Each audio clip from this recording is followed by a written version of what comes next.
Uma boa tarde a todo o pessoal que vem me acompanhando. Ainda não é boa tarde, né? São 11h54, domingo, dia 14 de janeiro de 2024, aqui em Caraguatatuba, domingo abafado. E estou acompanhando esse caso do helicóptero. Não estou convencido das causas, das narrativas que estão sendo anunciadas pela mídia. Às vezes fico com uma impressão complicada, porque será que estão passando pano em alguma coisa? A narrativa não fecha, entenderam? E já fazem pelo menos uns 4, 5 dias que eu estou com isso na cabeça, uma opinião formada em cima dos fatos. E eu já queria ter passado isso para vocês, mas cada dia que passava era uma novidade, coisa e tal, e eu não havia sido localizado o helicóptero, eu não se sabia de nada, muito prematuro. Eu, mais ou menos aqui, já sabia o que tinha acontecido, não tinha a menor dúvida que não iria encontrar ninguém vivo, e que o helicóptero teria entrado para dentro da mata.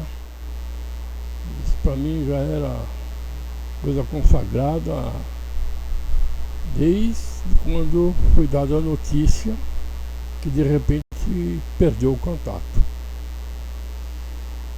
A gente sabe como funciona, mas eu tenho aqui situações de fato. Eu cheguei à conclusão aqui, posso estar errado, mas eu estou falando só de fatos. Eu acredito que a queda desse helicóptero lá nos eucaliptos, lá perto do bairro do Cedro, já no alto da serra, eu já havia feito um vídeo agora ontem que eu falei muito de eucalipto e de se pegar cavalo e andar por baixo, que talvez achasse. E caiu no eucalipto. Eu tenho quase certeza, se eu estivesse jogando pôquer e tivesse um monte de ficha, eu pegaria um punhadinho de ficha e apostaria nessa minha hipótese. O helicóptero caiu por falta de combustível, pane seca. E já vamos então logo aqui esmiuçar um pouco o porquê desse raciocínio.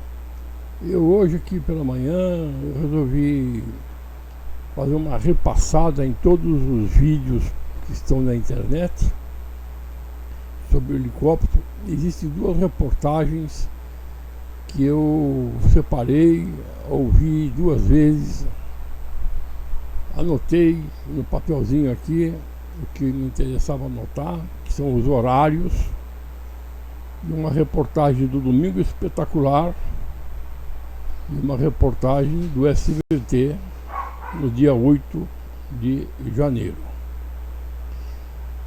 A reportagem do Domingo Espetacular, por que eu dou credibilidade? Porque ela não foi feita assim no momento que saiu uma notícia e vamos pro ar passar essa notícia. Não, essa matéria do Domingo Espetacular, eles fazem um resumo de tudo. Então foi uma matéria planejada, pensada, e passaram dados que eu quero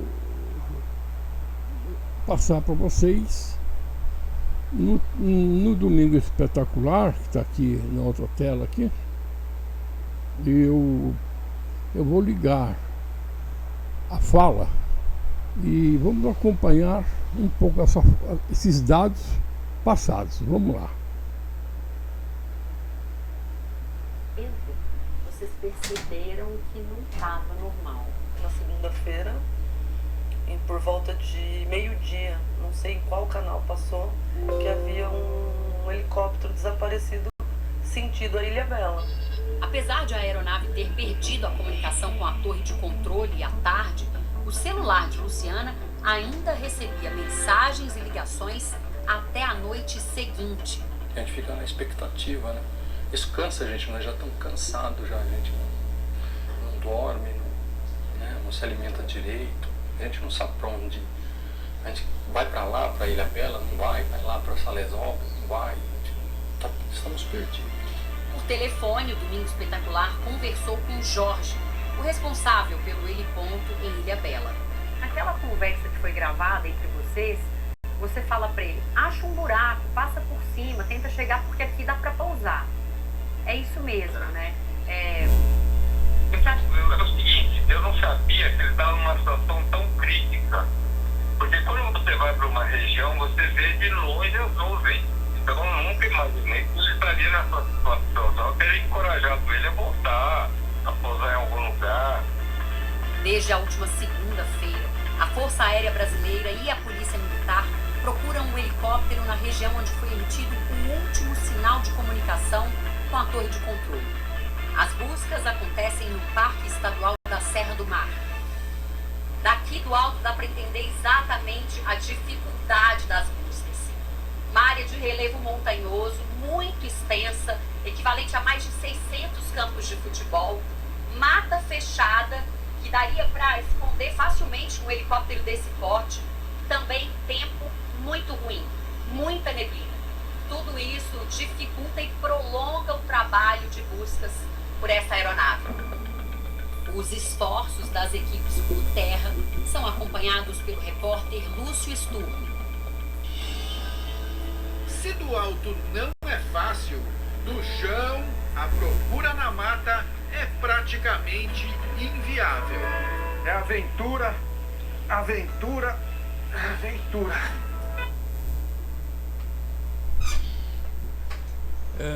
Dá para perceber aí a exposição da repórter, né? Das dificuldades que eles estavam enfrentando. Mas eu tenho um outro ponto aqui que vai dar uns dados melhores para chegar onde eu estou chegando. Vamos lá. Mas como elas adoram adrenalina, as duas, o sonho da Letícia era andar de balão. O convite de última hora veio de um amigo da mãe. O Rafael é um amigo nosso, familiar, né, de muitos anos. Rafael Torres, empresário do setor de medicamentos, já conhecia o piloto Cassiano TT Teodoro, de 44 anos. Antes de sair de São Paulo, Cassiano se comunica com o responsável pelo heliponto em Ilhabela. Ô Jorge, estamos decolando, 45 minutos o pouso aí, tá bom? Pede um carro para eles, por favor. Eles vão pro hotel, eu não sei o nome do hotel, mas já pede um carro ficar pronto aí a 1h30, por favor, a gente está decolando. O helicóptero, sem autorização da Agência Nacional de Aviação Civil, a ANAC, para fazer táxi aéreo, decolou do aeroporto Campo de Marte, em São Paulo, à 1 da tarde de domingo. Luciana transmitiu ao vivo a decolagem em seu perfil numa rede social. Às 2h09, Letícia manda uma mensagem para o namorado, Henrique. Tempo ruim, não dá para passar. Medo, pousamos no meio do mato. Isso é onde? Sei lá, amor, tô parada no meio do mato. Estamos voltando. Eles estão tentando entrar em Ilhabela ainda. Letícia enviou 2 fotos do local onde estavam e escreveu: Tá perigoso, muita neblina, eu estou voltando. Enquanto isso, o piloto se comunica novamente com o heliponto em Ilhabela. Tá toda colada, aqui não vai dar certo, não, Jorge. Tá vendo por cima, tem um buraco aqui, pô. Mas aqui eu não tenho condição de subir. Por quê? Porque não dá pra subir, tá tudo colado. Tudo colado significa que o espaço entre o solo e as nuvens era insuficiente para garantir um voo seguro. Isso porque a aeronave não é equipada para voo por instrumento, apenas os chamados voos visuais. Se se a minha aeronave não é certificada para eu voar, nem sob regras de instrumento, e nem voar em condição meteorológica de instrumento adversa, então eu não posso entrar nessa condição. Não entre na nuvem. Na retomada do voo, depois do pouso de emergência, Letícia envia um vídeo curto de 3 segundos para o namorado. É possível ver muita neblina. A condição meteorológica no litoral, na Serra do Mar, ela pode mudar em fração de minutos. Eu já passei por isso. Todos os pilotos que voam na Serra do Mar sabem disso. No último contato com o heliponto, o piloto parece ainda estar disposto a tentar se aproximar de Ilhabela. Eu estou na fazendinha, mas não consigo cruzar, tá pesado, tá colado. A região da Fazendinha fica perto do município de Caraguatatuba. A tensão toma conta da conversa entre os dois. Cassiano, tem um buraco aqui em cima do helicóptero. Cassiano, alô, Cassiano, alô,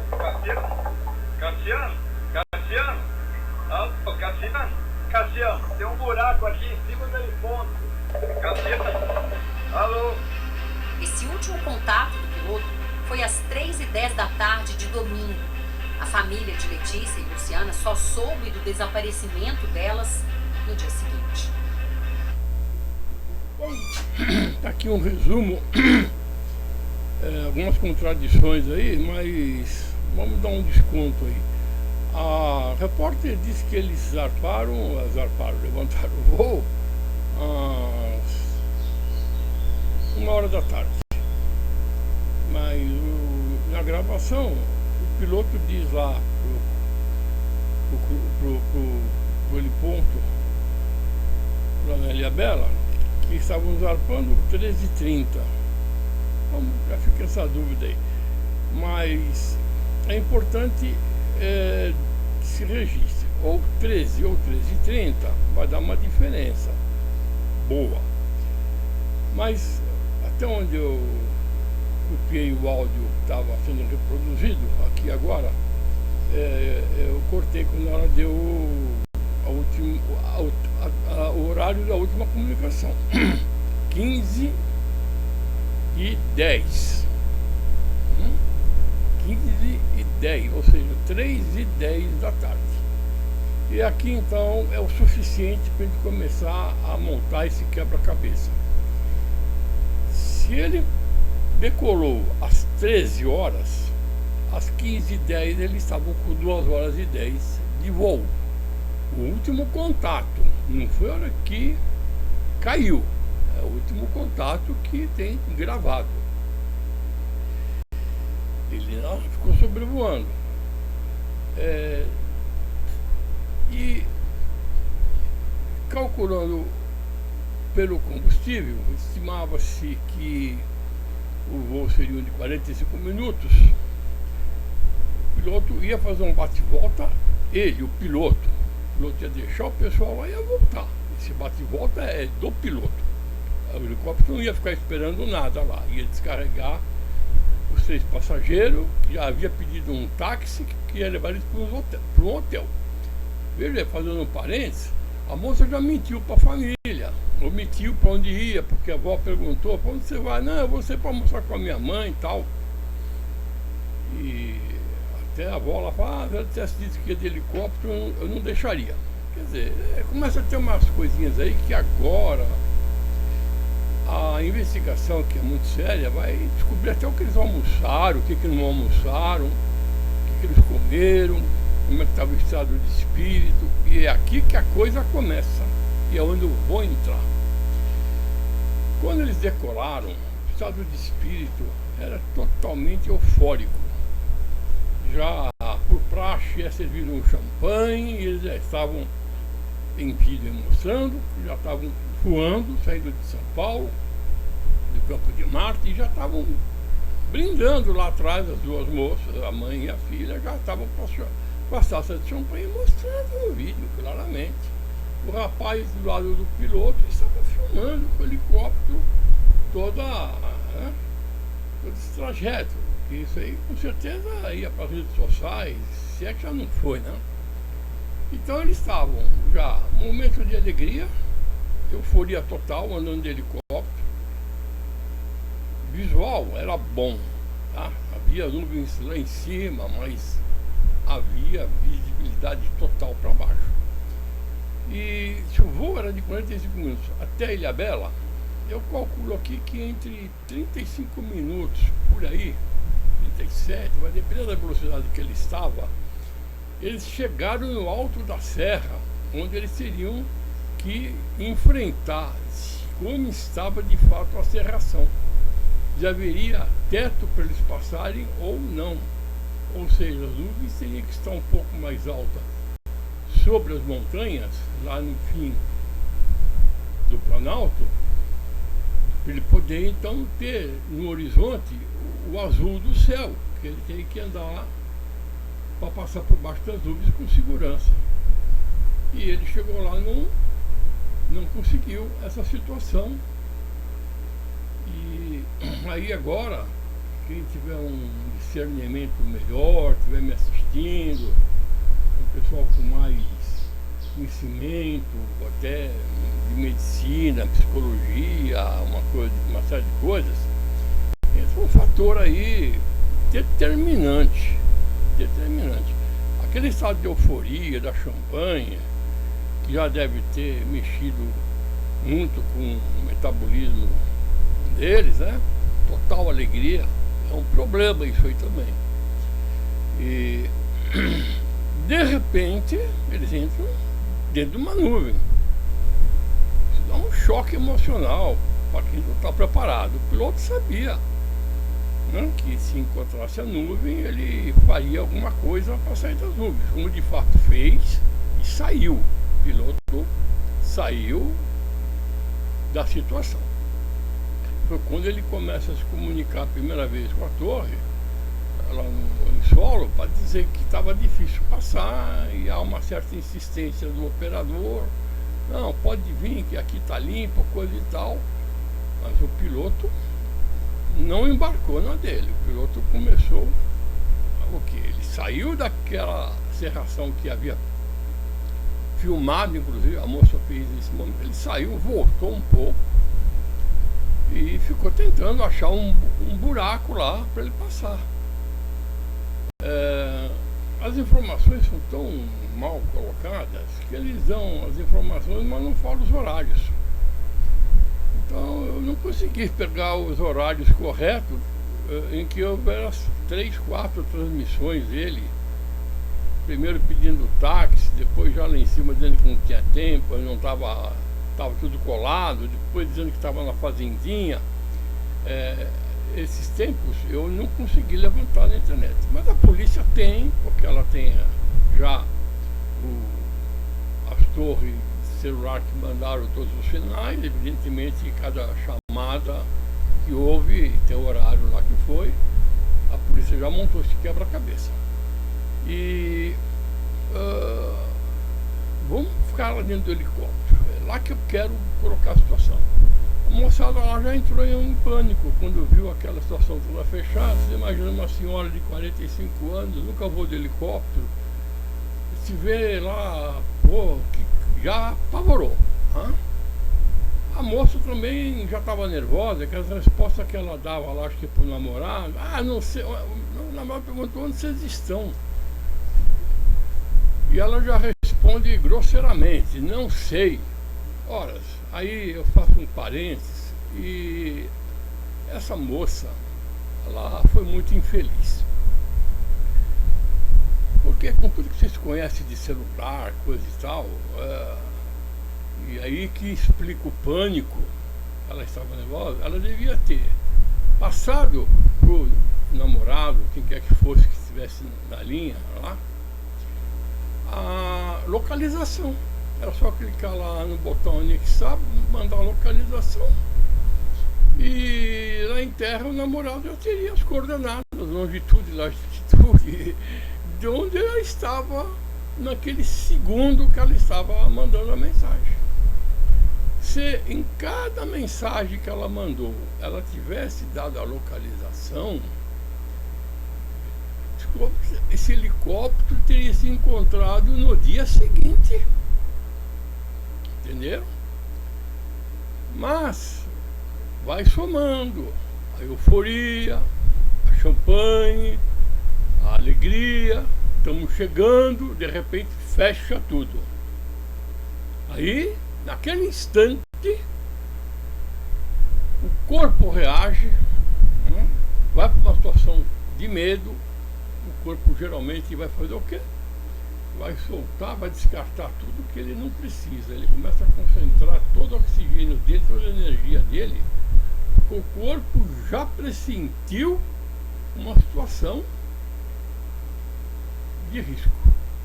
E é nessa hora que vem a mijaneira, vem o frio na barriga, vem a dor de barriga, vem a tremedeira, vem a choradeira, é um monte de coisa que vem nesse minuto, porque as moças, eu não vou falar do rapaz, que talvez tivesse mais estrutura para encarar esse momento, mas as moças com certeza jamais imaginaram que iam passar uma situação de medo.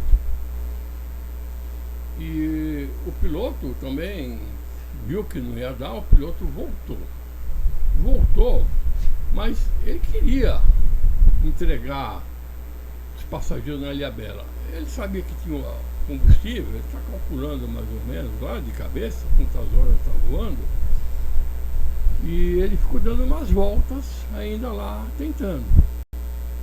Mas esse outro fenômeno que acontece na cabeça de todo mundo, que é uma relação entre o tempo que a gente está pensando e o tempo que está passando no relógio. A gente entra no estado mental de imaginação, de pensar, de raciocinar, qualquer coisa normal.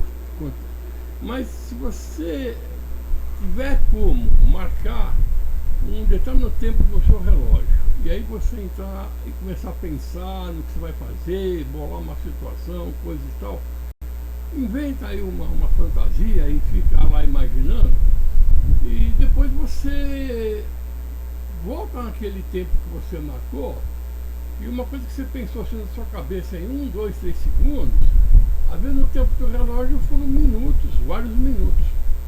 Isso é uma situação que pouca gente percebe, pouca gente conhece. É a relação entre o tempo espacial e o tempo físico. E enquanto o piloto está lá voando, preocupado em ter achar uma janela, o tempo está passando. E o que na cabeça do piloto achou que ia dar umas voltinhas, essas voltinhas podem ter demorado um bom tempo. Por quê? A moça aqui na gravação, ela conclui que a última ligação foi às 15h10. Então você vê um voo de 45 minutos para chegar lá. Com aproximadamente 35 minutos eles chegaram na serração. E depois ficaram até as 3h10. Ficaram muito mais de 1 hora rodando lá por cima. Existe uma imagem que está aí na internet, que eu não vi, captada pela antena no quilômetro 54 da rodovia dos Tamoios, que está filmando a estrada, e a amplitude da câmera vai pegar uma parte do céu. Pega lá um morro, uma montanha, e a câmera identifica um helicóptero voando. O tempo está limpo, tem visual lá. O helicóptero, a serração está lá para cima dele, ele não está na serração. Não confundam a nuvem alta com a serração aqui embaixo, que é o erro que a mídia está fazendo. Tudo para ela é serração. Não. Naquele momento da filmagem, que são exatamente 14 horas e 7 minutos, então você vê como começa a bater o tempo, né, os horários, é a hora que ele então entrou lá na nuvem fechada e voltou, porque ele decolou às 13 horas, 35 minutos seria 13h35. Então tem uma câmera que filmou ele passando às 14h07. Está lá gravado no vídeo lá. É só vocês acharem esse vídeo, tá aí direto. Eles já estariam então pelo menos 20 e poucos minutos voando, procurando. E ainda continuaram procurando. Essa última gravação, às 15h10, já tinham 2h10 de voo. Vamos voltar lá para dentro do helicóptero. Vamos voltar lá. Como estão as pessoas lá dentro? Desanimadas? Sim, desanimadas porque o passeio foi abortado. Vai se voltar e acabou. Desânimo. O corpo, por sua vez, que já havia se manifestado, eventualmente soltar alguma necessidade, né, fisiológica, existindo a grande possibilidade de uma ânsia de vômito nos passageiros lá que não estão acostumados. Todo mundo sabe que nos aviões existe um saquinho bem lá na frente do banco, no costado do banco da frente que você está, com um saquinho, porque quando o pá sobe e desce para lá, para cá e bate um ânsia de vômito, a pessoa pega o saquinho lá. Então é perfeitamente normal que, além das necessidades fisiológicas que talvez eles estivessem se segurando, ainda tenha havido uma vontade de vomitar. E o que o piloto fez? O piloto achou um lugar para pousar, porque ele conhece muito bem a região, conhecia, né? Ele sabia que lá por perto existe um local já próximo à rodovia, que tem uma fazenda muito bonita, muito conhecida. E ele, nessa fazenda, ali encostando na água, havia uma área limpa, onde ele foi lá e pousou. Pousou para provavelmente tomarem um fôlego, raciocinarem, darem uma pensada, o próprio piloto tomar algumas decisões. Existe uma outra matéria onde tem um piloto lá sendo entrevistado, que até argumenta, olha, ficaram lá 5 minutos, e chegou à conclusão que eles ficaram 5 minutos parados. E nesses 5 minutos é muito tempo, deu para o piloto fazer uma recomposição, uma reavaliação, e 5 minutos explica um tempo razoável para as pessoas também se recuperarem. Talvez não tivesse nada a bordo lá, um líquido, uma água, um tônico para tomar, mas respiraram, viram que haviam saído do sufoco e agora iam voltar para casa e está tudo resolvido. Esse horário dessa última transmissão da moça também ninguém fala. E aí o piloto levantou o voo para ir voltar para a capital. Mas pelo horário inicial, considerando 13 horas, que está na reportagem, o horário da última comunicação, 15h10, e eles estavam voando, se ele tinha lá 2 horas, 2 horas e meia de combustível estimado para fazer esse bate-volta aí dele, o combustível estava no fim. Agora, a perícia vai descobrir quanto ele abasteceu antes de levantar voo, vai estimar quanto teria de residual combustível no tanque e vai chegar à conclusão que ele abasteceu tanto, teria mais X ou um Y lá de resíduo do último voo, que vai abastecendo, vai voando, cada lugar que vai fazer um voo põe combustível, e vai falar, ele tinha tanto horário de voo. Esse é o X da questão, que ninguém divulga, ninguém sabe, mas a polícia sabe. E a perícia agora, com certeza, já matou essa charada. Eu posso até estar errado aqui, que já haja a resposta de que não foi pane seca. Pode ir. Né? Eu não estou dizendo que eu estou certo. Eu colocaria uma fichazinha nesse jogo de pôquer, eu colocaria uma fichazinha nessa hipótese. Que ela é, aqui você olhando os horários, os vídeos, o que se fala, ela é cabível. Pane seca, eu ainda não vi nada matematicamente descartando. Hoje é domingo, porque eu estou fazendo esse vídeo hoje, e a semana que vem certamente deverá ter novidades sobre isso. E eu gosto às vezes, né, de analisar a coisa como uma coisa é. Então não descarto pane seca. Ah, mas não foi provado que tinha combustível, ia dar para voltar. Bom, ele seria mais 30 minutos de voo, pelo menos, né, para chegar no campo de Marte. Mas vamos admitir então que não foi pane seca. Então, o que teria sido? O que fez o helicóptero vir a toda velocidade que ele estava e mergulhar para dentro da Terra? Então vamos voltar lá no momento de euforia, vamos saber como estava o psicológico do piloto, como foi esse estresse para ele, tanto mental como físico, que ele não esperava por isso. Chegou lá, eu calculo 1 hora sobrevoando para achar uma janela. Isso estressa, isso é confuso, é complicado.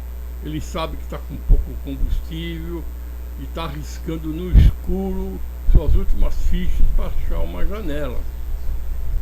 E quando ele decidiu voltar, e não foi para Ubatuba, porque ele sabia que talvez não desse para chegar em Ubatuba por cima, né? Está no alto, ainda não teria passado a janela em Ubatuba, porque ele tem que achar uma janela em Ubatuba. E ele chega lá em cima, nas coordenadas do aeroporto em Ubatuba, e também não consegue descer, eles iam cair lá, porque não ia dar para descer para abastecer. Então ele calculou o seguinte: olha, eu tenho um pouco de combustível aqui e vai dar para voltar. Mas esse vai dar para voltar não está matematicamente endossado. É a grande possibilidade, ele achava. Mas ele também já está confuso, já está cansado, os passageiros desanimados. E se tivesse alguém passando mal, que fez ele descer por 5 minutos, ficar pousado lá na beira da represa, pode ser que quem estivesse passando mal também era o próprio piloto. Então, a segunda hipótese que eu chego é que o piloto tenha tido um mal-estar, um mal súbito, uma situação qualquer que ele tenha apagado, porque parece que ele já havia feito um voo pela manhã para Santos. Eu já vi qualquer coisa disso, né, durante as reportagens logo no início. E ele apavorado, com medo, porque também aí é uma suposição que ainda não foi bem definida, ele não poderia fazer voo comercial, né? E se o pessoal pagou pelo frete, isso vai ser comprovado, vão levantar as contas do piloto, dos tripulantes, para saber se houve algum PIX, algum pagamento. A investigação vai pegar tudo, até o que eles almoçaram, a coxinha que eles comeram, tudo vai ser documentado. E aí, nesse caso, o piloto pode ter tido um estresse, que é comum acontecer, pode ter dado um apagão, misturou desespero, porque ele já sabia que a gasolina também não ia dar, já estava desconfiado que tinha gastado muito combustível e que a coisa estava feia, e nesse momento, como eu falo, entrou o pânico, muda tudo. E o piloto pode ter tido um pré-pânico, ou seja, ele percebeu que a coisa estava e deu um apagão e ele mergulhou. E aconteceu, né? Mas também não foi isso. O piloto, não sei. Quem podia dizer está morto, né? Então não tem essa resposta. Essa resposta vai ter que vir de muito trabalho dos investigadores, né? Mas vamos dizer, não, ele foi bem. Vamos dizer que a autópsia não acusou nada, tal, não sei, ainda nem saiu o relatório. E não estava nada ruim com o piloto estava em condições. Bom, então qual é a terceira hipótese? Um defeito no helicóptero. É uma possibilidade? É difícil, porque o helicóptero passa por revisões, o piloto fica preocupado com as revisões, porque ele que voa, né? Ele tem que ter certeza que o helicóptero está bom. Então, difícil, mas é uma possibilidade. Das 3 possibilidades, para mim, uma pane no helicóptero é a menor das possibilidades. acredito que a perícia vai chegar disso tudo, mas no momento, com os dados que a gente tem, eu não vejo o helicóptero tendo problema.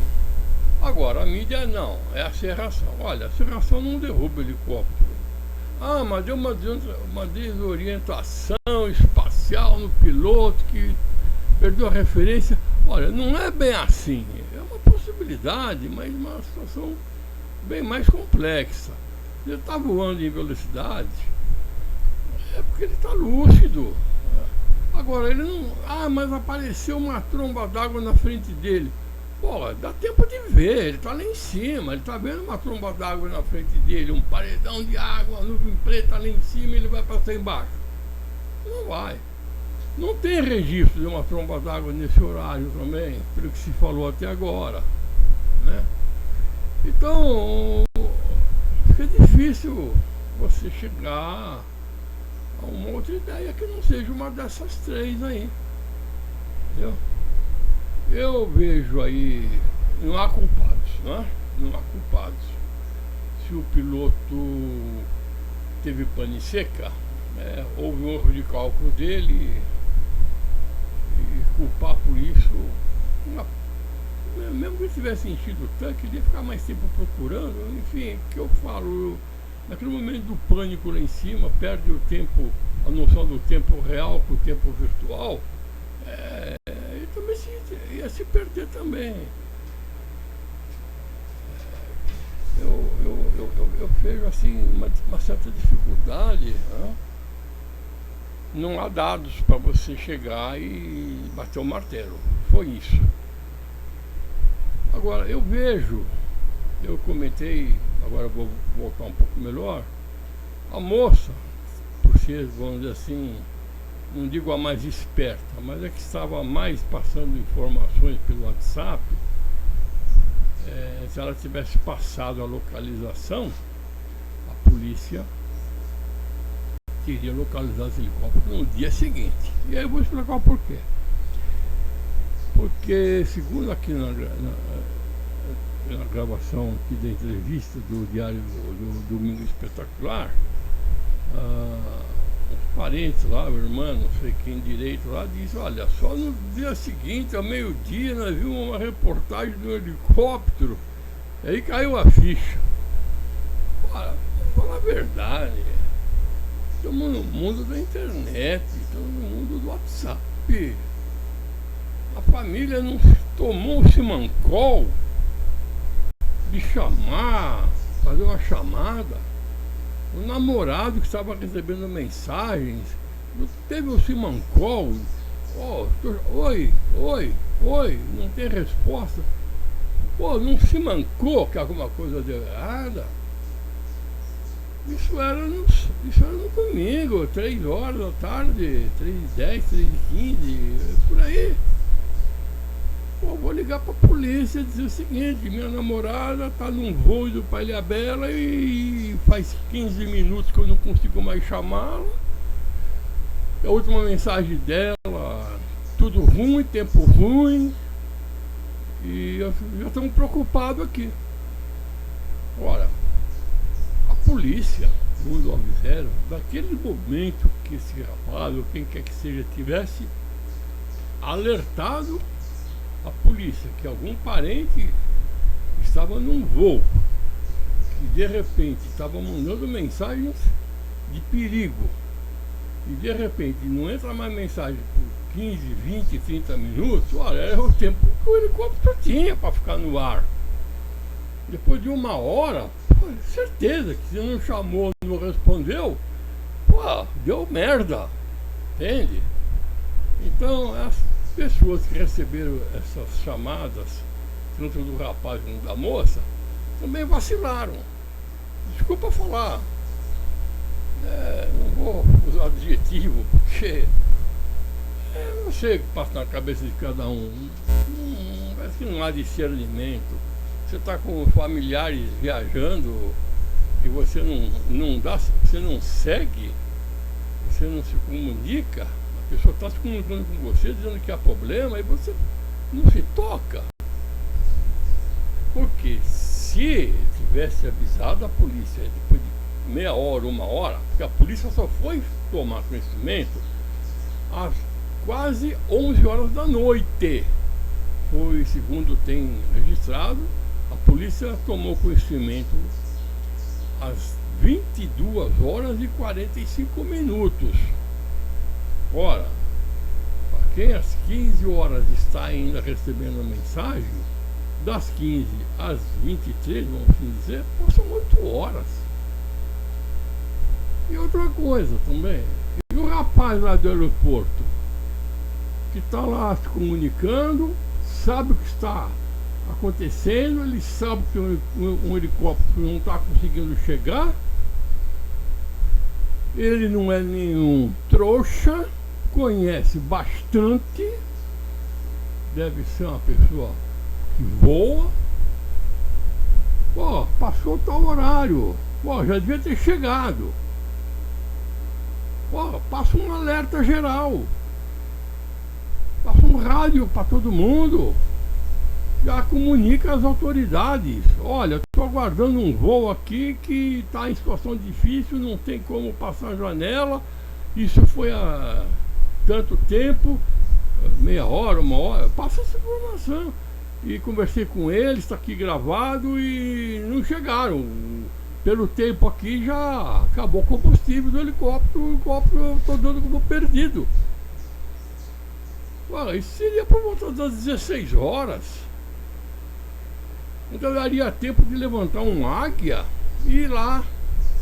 Agora imagine se uma dessas pessoas, ou mesmo lá o rapaz do helicóptero, do heliporto, tivesse uma localização.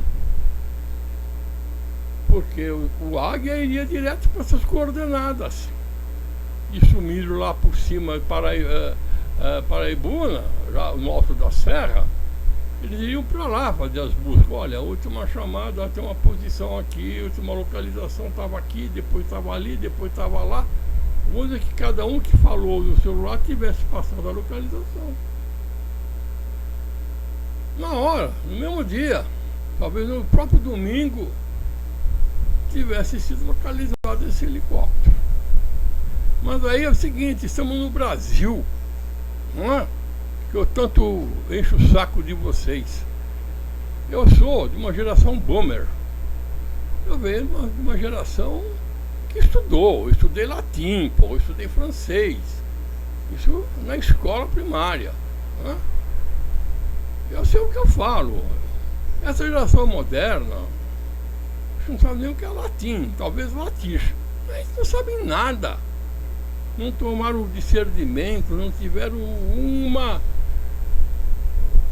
uma luz para comunicar às autoridades. De modo que se o helicóptero tivesse as posições que esses personagens metidos aí a sabe tudo, tivesse mandado a posição das coordenadas pelo Google, né?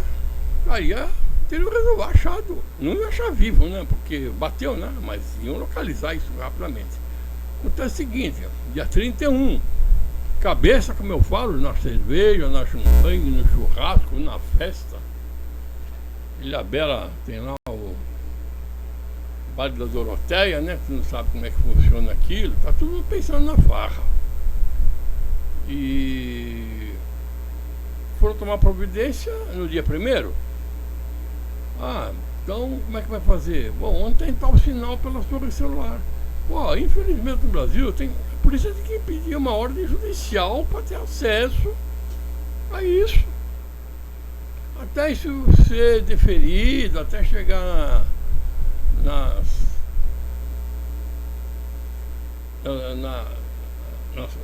no pessoal, na Claro, na Vivo, quem quer que seja, nas operadoras, para elas então irem pegar o sinal, localizar qual antena tinha algum registro.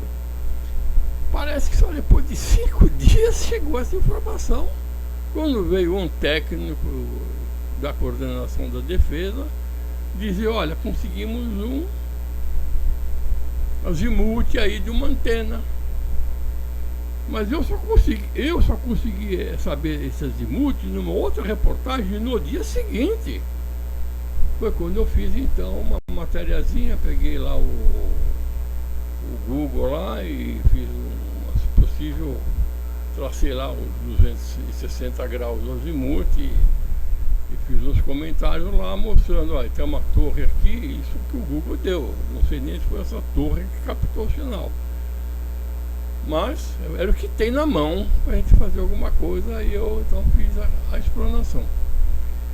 Então você vê, a demora está justamente aí. A polícia não tinha uma referência. Ela foi obrigada a partir do básico. Bom, qual é o raio de ação que nós temos que procurar? Estimou-se que eles tinham que procurar lá depois de São José dos Campos até a serra e indo ainda para Ubatuba, ficava voltando até que em Caraguatatuba vieram sobrevoar.